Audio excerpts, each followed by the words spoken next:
Всем привет, меня зовут Алла, и в этом видео я покажу, как буду делать вот такое полотно. Посмотрите, какой эффект получается, очень мне нравится, делается легко, быстро, просто и справится абсолютно каждый. Долго тянуть не буду, приступаем. В качестве основы я буду использовать остатки от производства, это тоненький синтепон с двух сторон, простеганной тканью.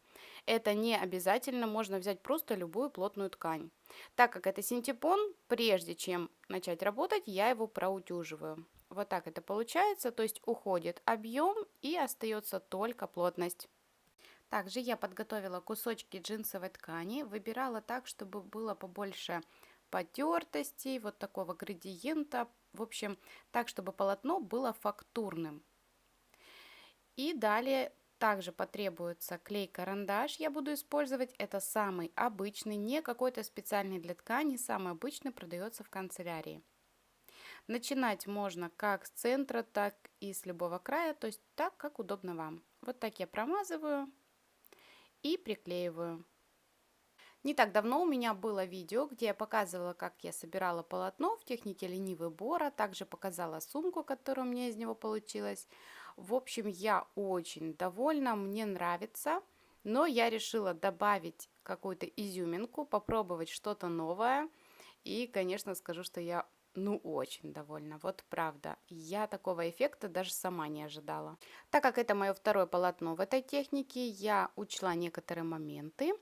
И сейчас я делаю исключительно из лоскутов квадратных, либо прямоугольных. То есть я не использую те лоскуты, в которых есть какой-то срезанный угол или же там треугольники какие-то, но я пересмотрела очень много фотографий именно японской техники бора и для себя заметила, что действительно они используют только либо квадраты, либо прямоугольники. Показалось мне, что это правильно. Ну и выглядит это, на мой взгляд, лучше. Также эта техника очень классно смотрится из хлопка. Я не пробовала, но очень хочу и есть определенные идеи. На японский хлопок я пока не готова, но думаю, что у меня будет не хуже. Кстати, напишите в комментариях, как вам идея, делали ли вы бора, может быть классический, может быть ленивый, и какие ткани использовали вы. В общем, поделитесь своим опытом, если он у вас есть. Также я хочу сказать огромное спасибо всем моим зрителям за вашу активность, за интерес к моему творчеству, к моему каналу, а также огромное спасибо за обратную связь. Она для меня очень важна, именно это вдохновляет меня на создание новых роликов, новых интересных мастер-классов для вас, ну и в целом поднимает мне настроение. Я читаю каждый комментарий, каждое личное сообщение, всем уделяю внимание. В общем, это один сплошной позитив. Спасибо вам огромное. Знаю, что мои зрители ценят мои видео за информативность, коротко, быстро и все по делу. Но вот хотела у вас спросить, нужны ли длинные разговорные видео? Хотели бы вы такие видеть на моем канале? Пожалуйста, напишите об этом в комментариях. Буду очень благодарна. Ну а сейчас на экране вы видите, как у меня продолжается процесс. Кстати, это занимает абсолютно немного времени. Вот у меня на эту заготовку ушло примерно полчаса. То есть на сбор и подбор лоскутов примерно минут 15 и еще столько же времени ушло на стежку. Но опять же, стежку можно сделать по-разному. Этот вариант самый простой, самый обычный, несложный, но можно как-нибудь поиграться, усложнить, например, сделать художественную стежку, даже самая простая какая-нибудь галька или стиплинг будет совершенно по-другому смотреться. Кстати, надо будет попробовать. Также в этом полотне отлично бы смотрелись нитки мультиколор. У меня они есть, но они слишком толстые, я их использовать не стала. Они немножко грубо смотрятся. А нитку номер 40, вот мультиколор обычную, я в наличии найти не могу, только заказывать. Все, у меня руки никак не дойдут, но я обязательно закажу и попробую это, наверное, на хлопке. Ну, я уверена, будет интересно. Я прикладывала нить, смотрится хорошо, но грубо, потому что она у меня толстая. Сейчас вы видите, что я уже практически закончила. Вот буквально последние несколько лоскутов. Смотрите, я тоже, вот у меня уже там не так много осталось, подбираю вот просто по цвету, что, ну, что не нужно, я просто срезаю и вот так, все, готово. Отлично держится, посмотрите, ничего не падает, все прекрасно. Кстати, клей я уже тестировала, после стирки он никуда не проявляется, в общем, все отлично. Сейчас можно взять просто обычную иглу для ручного шитья, простегать, и это будет классический Бора. Можно также сделать ленивый Бора, просто взять на машинке простегать, ну а я буду использовать виниловую пленку. Это самая обычная скатерть, продается в хозяйственных отделах, либо в хозяйственных магазинах на метраж. Там, где покупаю я, указана не толщина, а плотность. Либо 200 грамм на квадратный метр, либо 300. И ту я использовала, все прекрасно. Закрепила прищепками просто с 4 сторон, чтобы она не смещалась. И вот сейчас вы видите, что я уже возле машинки. Я буду простегивать шагающей лапкой, потому что она у меня широкая. Очень удобно на нее ориентироваться. То есть, если вы будете прошивать обычной лапкой, просто квадратики у вас будут меньше. Обычная лапка по этой пленке не буксует, не тормозит, не прилипает, прошивает все отлично. Но вдруг у вас какая-то пленка, к которой лапка прилипает, тогда просто на подошву лапки приклеивайте малярный скотч, только не обычный скотч, а именно малярный, чтобы он не оставлял клея. Заклеивайте подошву этой своей лапки, которая прилипает, и прекрасно все прошиваете. Также обращаю ваше внимание, что я сейчас заканчиваю первую строчку, обрезаю ниточку и следующую начинаю с той же стороны, откуда и первую. То есть я могла бы сейчас повернуться в обратную сторону, да, и сделать вторую строчку, но нет.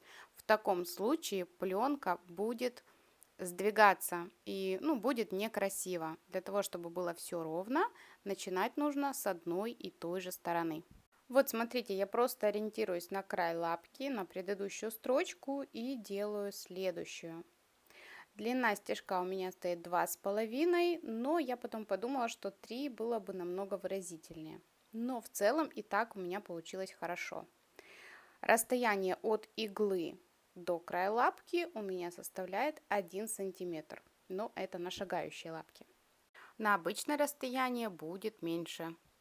А вообще я вот прям рекомендую, если вы шьете слои или же просто плотную ткань, обязательно приобрести такую лапку. Она действительно очень помогает. Когда вы шьете слои, она их не сдвигает, все продвигается равномерно. Ну, двойное продвижение, это же и так понятно. Но и в работе просто с плотными, толстыми тканями она тоже очень хорошо помогает. Если вы хоть раз шили что-то толстое обычной лапкой, вы знаете, что вы, например, поставили стежок 3, а на самом деле выдается меньше. Почему? Потому что лапка обычная не продвигает так толстые ткани. Вот эта лапка у меня была в комплекте к Джаном 6700, а к предыдущей моей швейной машинке, к Джаном 3050, я докупала отдельно китайскую самую обычную лапку. И у меня даже есть видео, где я сравниваю на слоях, на разных слоях лапку обычную, лапку китайскую и вот фирменную, которая была в комплекте. Если вы не видели, если интересно, ссылочку я оставлю, пойдите посмотрите.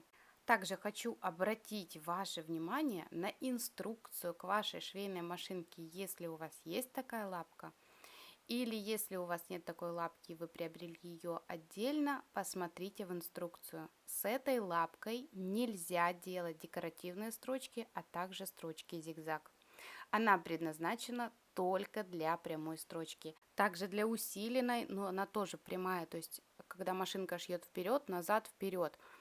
Эту тоже можно с ней делать, но никаких зигзагов, никаких декоративных строчек. Сейчас вы видите, что я простегала полностью все линии в одну сторону, затем поворачиваюсь и точно так же прошиваю в обратную сторону. Начинаю с края и продолжаю. Полотно мое готово, вот так оно выглядит, очень мне нравится, довольна я результатом. Я выровняла и срезала лишнее по краям, чтобы можно было сразу приступить к изготовлению изделия. Также хочу сказать, что простегивала я эту заготовку самой обычной швейной ниткой, вот такого цвета синего, это номер 40 полиэстер. то, что я буду шить из этой заготовки, я обязательно покажу на своем канале в новых роликах. Ну а вы можете сшить все что угодно, начиная от подставки, ланчмата, шкатулки. В общем, у меня есть целый плейлист с изделиями, с использованием виниловой пленки. Я шила и косметички, и сумки. В общем, если вы впервые на моем канале, не знаете о таком плейлисте, я ссылочку оставлю, пойдите посмотрите. В конце ролика будет такая заставка, куда вы кликните и туда попадете. На этом видео подошло к концу. Если вам понравилось, поставьте лайк, напишите комментарий, а также подписывайтесь на канал, если вы еще не подписаны. Ставьте колокольчик, чтобы не пропускать новые ролики и видеть их первыми. Если после моих мастер-классов у вас остаются какие-то вопросы, вы всегда можете написать мне личное сообщение. Все ссылочки на свои соцсети я оставлю в описании под этим видео. На этом я с вами прощаюсь. Желаю вам крепкого здоровья, вдохновения и отличного настроения. На сегодня все. Всем пока-пока и до новых встреч на моем канале.